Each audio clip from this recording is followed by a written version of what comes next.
అసలు ఏం జరుగుతుంది తమిళనాడు అనే విషయం గురించి మాట్లాడాలి అంటే ఇక్కడ గవర్నర్కు విజయ్ లేఖ కూడా పంపించారు. 7వ తారీఖున సీఎంగా ప్రమాణ స్వీకారం చేసే అవకాశాలు ఉన్నాయి.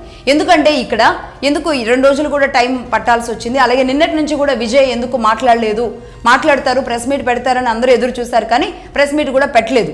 బట్ నిజానికి దీని గురించి మనం మాట్లాడాలి. ఇందులో ఏంటి అంటే ఆయనకి 108 సీట్లు రావడం జరిగింది. నిజానికి మ్యాజిక్ ఫిగర్ అనేది 118 సీట్లు. బట్ సింగిల్ లార్జెస్ట్ పార్టీగా ఉంది కాబట్టి 108కి కూడా అవకాశం ఉంటుంది. బట్ 118 గనక విజయ్ చూయించగలిగితే ఇంకా అవుట్ రేట్గా తానే ముందుండే అవకాశాలు ఉంటాయి. ఈ నేపథ్యంలో విజయ్ని అప్రోచ్ అవుతున్న పార్టీలు ఏంటి? CPM, CPI, PMK and VCK అనే పార్టీలు కూడా అక్కడ కొన్ని స్థానాలను కైవసం చేసుకోవడం జరిగింది. ఈ పార్టీలన్నింటికీ కలిపి దాదాపుగా 14 సీట్లు వచ్చాయి. ఈ 14 సీట్లలో సిపిఎం పట్టాలి మక్కల్ కచ్చి, అంటే సిపిఎం కాదు, సిపిఎం భావజాలంతో ఉన్న పార్టీ పట్టాలి మక్కల్ కచ్చి.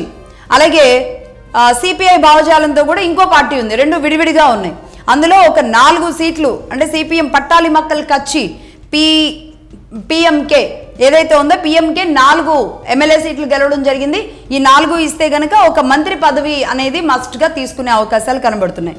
అలాగే సిపిఐ మద్దతు ఇచ్చిన పార్టీ ఏదైతే ఉందో వాళ్ళకు కూడా ఒక మంత్రి పదవి, అలాగే విసికే అనే పార్టీకి కూడా ఒక మంత్రి పదవి ఇచ్చి ఆ డీల్తో మరో 3 పార్టీలను జత చేసుకొని రేపు 7వ తారీఖున తాను సీఎంగా ప్రమాణ స్వీకారం చేసే అవకాశాలు చాలా స్పష్టంగా కనబడుతున్నాయి.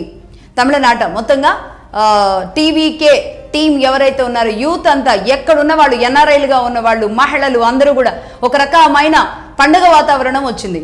అలాగే సీఎం ఆఫీసులో ఉన్న అలాగే మిగతా గవర్నమెంట్ ఆఫీసుల్లో ఉన్న స్టాలిన్ ఫోటోలన్నీ కూడా తొలగిస్తున్నారు.